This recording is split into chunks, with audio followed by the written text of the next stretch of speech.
그래서 신고 보시면 당연히 기억하시겠죠. 각 종료일이 말일부터 아니라 종료일이 속하는 달의 말일부터 3개월 이내. 가로에 소득이 없거나 결손 떴어도 신고해야 과세관청이 알 수 있어요. 납부음은 없어도 신고는 반드시 하셔야 돼요. 신고 안 하면 가산세 있어요. 무신고 가산세. 그때 법인은 반드시 필수적으로 다음과 같은 서류를 첨부해야 되고, 첨부 안 하면 무신고로 봐서 무신고 가산세가 부과돼요. 그래서 재무상태표, 손익계산서 등등등. 그래서 필수 서류가 아닌 거를 기억하세요. 현금흐름표, 회계에서나 중요해요. 세무조정계산서 필수 서류는 아니에요. 현금흐름표 나중에 법인 조정하면 많이 볼 거예요. 근데 지금과 배운 내용이랑 또 완전 새로워요. 깜짝 놀라요. 현금흐름표가 왜냐면 한 20-30장 돼요. 20-30장. 아니에요. 결정 보시면 결정 그냥 해야 된다. 참고로 보시고 한 장 남아가서 신고기한 연장 볼게요. 신고기한 연장. 그래서 외부 감사 대상 법인이 감사가 종결되지 않아서 결산이 확정되지 않아서 연장 신청 미리 하면 한 달 연장해줘요. 말 문제로 좀 잘 나오니까 보세요. 그래서 외감 대상 법인이 감사가 너무 오래 걸려서 결산 확정 안 해서 아직 법인세 신고 못하겠다. 연장 신청하면 한 달 연장해줘요. 그거를 3일 전까지 신청하시면 돼요. 그 정도만 보시고 오른쪽에 납부기한은 신고기한하고 동일하다. 분납 보시면 납부할 세액이 너무 크면 좀 나눠서 납부할 수 있는 제도가 있어요. 승인은 불필요해요. 그래서 1000만원 초과하는 경우에 분납이 가능한데 분납기간 당연히 기억하셔야겠죠. 납부기한 경과할 날부터 1개월, 중소기업은 2개월. 그럼 대기업은 4월달까지 한 달 분납할 수 있고 중소기업은 5월달까지 분납할 수 있는 거죠. 구체적인 날짜를 집어넣는 의미가 있는 거예요. 원래가 3월 30일인가 보통. 그때 1000만원 초과하는 금액은 1000만원부터 2000만원까지는 이렇게 이제 분납이 되는 거죠. 분납 사례예요. 분납 사례.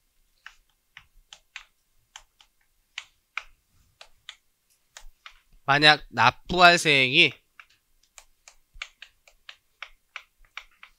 1500이 뜬 거예요. 어이구 세금 많이 내야 돼요. 부담스러워요. 나눠서 납부할 수 있어요. 그럼 분납세액은 1000만원을 초과하는 금액이라고 적혀 있으니까 3월달까지는 1000만원을 내야 돼요. 1000만원 이하를 본래 신고기한 때 내야 되고 대기업이면 4월달 이제 중소기업이면 5월은 31일에 종결되나? 네, 종결되죠. 그렇죠.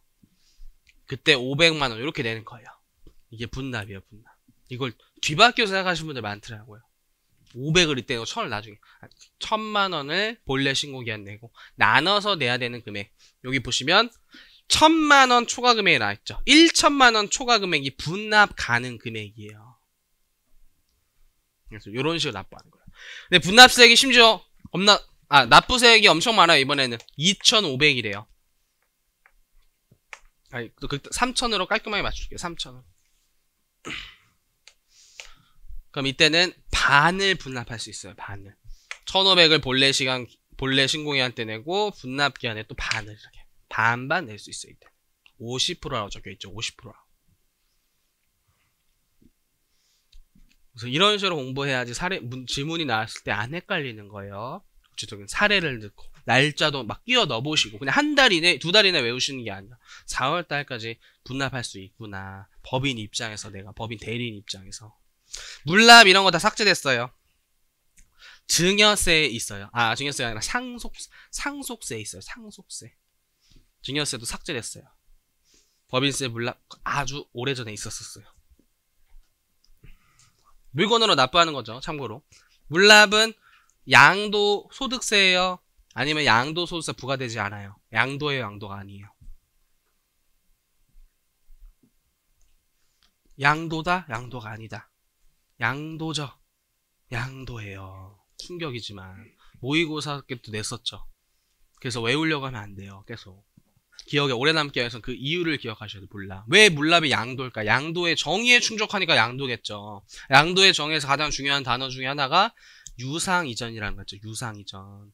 유상이전은 돈 받은 것뿐만 아니라 채무의 감소도 유상이전이라고 그랬죠. 그래서 부담부 중에서도 양도가 생기잖아요. 그럼 국가로부터 조세 채무의 감소가 나는 게 물납거래란 말이에요. 그게 유상이전의 개념이고 양도의 정에 충족해서 양도인 거예요. 근데 이게 왜 헷갈리냐면 부가세에선 공급이 아니에요. 물납이. 그럼 그걸 외우면 헷갈리겠죠. 어떤 쪽은 아니고 어떤 쪽은 이니까 공급의 정의를 충족을 해요. 물납은. 왜냐면 내 물건이 과세관청한테 인도, 양도, 법률적으로 이전이 된단 말이에요. 하지만 부가세 거래로 본다면 부가세를 걷어서 다시 국가에 납부하니까 무의미한 결과가 나서 공급으로 안 보는 특례인 거예요. 그러면 이제 덜 까먹는다. 계속 이런 식으로 생각해야지. 법인세에선 또 물납이 아니었구나. 이렇게 살을 추가하고 그런 식으로. 물납 규정을 이렇게 법인세 한정 짓지 마시고 계속 관련 규정 좀 떠올려 보세요. 그래야 덜 날아요. 계속 이렇게 생각해야지. 덜 날아가는 훈련이에요. 덜 날아가는 훈련. 그래서 쉽지 않죠. 단자 넘어가서 성실신고 확인제도 보세요. 성실신고 확인제도. 이거 소득세에서도 배웠죠. 일정 수익금액 사업자는 반드시 세무사의 적정성 검토해서 납부해야 돼요. 둘이 짜고 탈세 많으니까. 이번에 제출 의무는 소규모 법인 등 과표와 세액을 신고할 때 성실 확인서 제출해야 된다 그랬는데 그 소규모 법인이 뭐냐면 바로 확인 대상 보세요. 그리고 감사받는 법인 안 해도 되고 감사를 받으니까 1번에 5인 미만 지배주주가 지분율이 50% 초과 부동산 임대업 주된 사업을 하는 거. 약간 느낌 싸하죠. 이거 어디서 봤어요. 냄새가. 이거 법인세에서 좀 본 것 같은데 이런 느낌이 들어야 돼요. 어디서 봤었죠 이거? 첫 번째 그 아래쪽에 정리해 두세요. 저는 특정 법인이라고 그냥 불릴게요. 법인세에서 말하는 특정 법인. 제일 출발점 어디서 배웠냐면 접대비 한도액이 축소돼요. 주로 가족기업일 확률이 높아 얘네들은. 부동산 임대업은 골프 치면서 발생하는 소득이에요. 그래서 접대비 한도액이 더 디테일하게 표현할게요. 1번과 2번의 합계액을 법인세법 접대비 한도액이라고 불렸죠. 1번이 뭐였죠? 일반 한도액. 대기업은 1200, 중소 올해부터 3600. 그건 확정됐어요. 그리고 2번은 수익금액 한도였죠. 매출액 법만큼의 0.3%, 0.2% 등등등 붙는 거. 이게 반으로 축소돼요. 접대비 한도액이 반으로 축소돼요. 근데 하나 더 있죠. 조특법에 있지만 문화접대비 장려하고자 하는 게 3번 한도였잖아요. 문화접대비 한도. 지출액 1, 2번의 20%를 한도로 문화접대비 지출액 추가 한도 해주는 거잖아요. 이거는 저 축소법인도 100%지만 50% 축소 안 되는데 요 한도가 1, 2번의 20%니까 자동 제재하는 결과 이렇게 스무스하게 가진다고 했잖아요. 그거예요. 그거. 요렇게 반 축소돼요. 접대비 한도에. 그리고 두 번째 어디서 배웠냐면 업무용 승용차에서 떴어요. 업무용 승용차.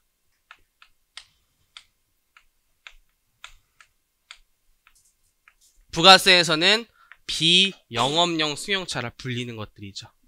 너무 고가 차량을 사적 사용하니까 그거 제재하겠다라는 규정이었어요.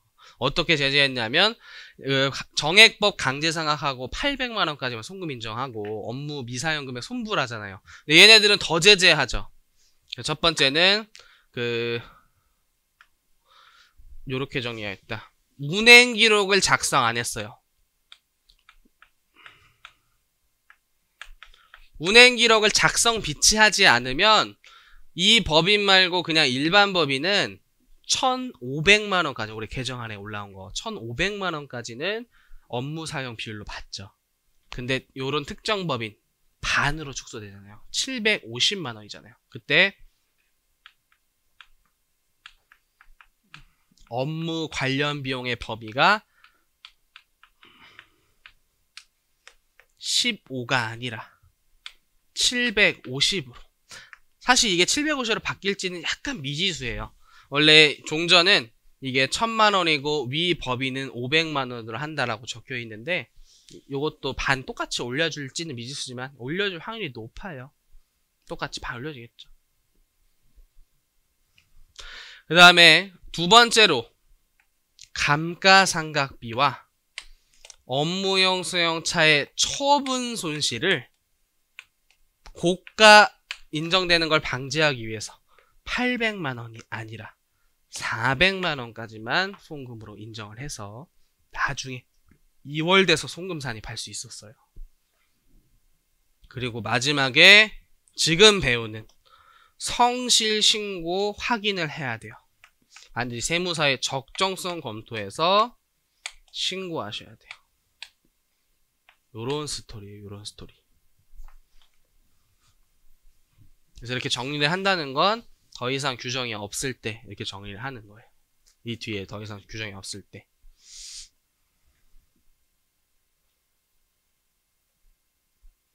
그래서 이제 회독 돌리시면 이제 잘 이해가 될 거예요.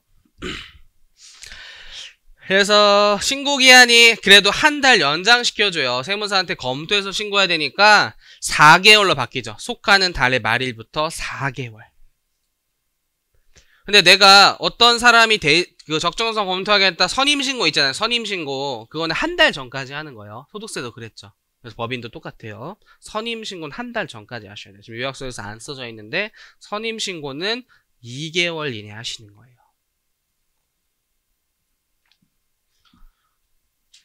그때 세무사한테 그럼 잘했다라고 수임료 돈 줘야 되잖아요. 그거 60%를 150만 원 한도로 해줘요. 참고로 소득세는 120이었어요. CF 소득세 120이라고 좀 적어두세요. 그 한도가 법인일 때 당연히 돈을 더 많이 받아요. 소득세 120만 원.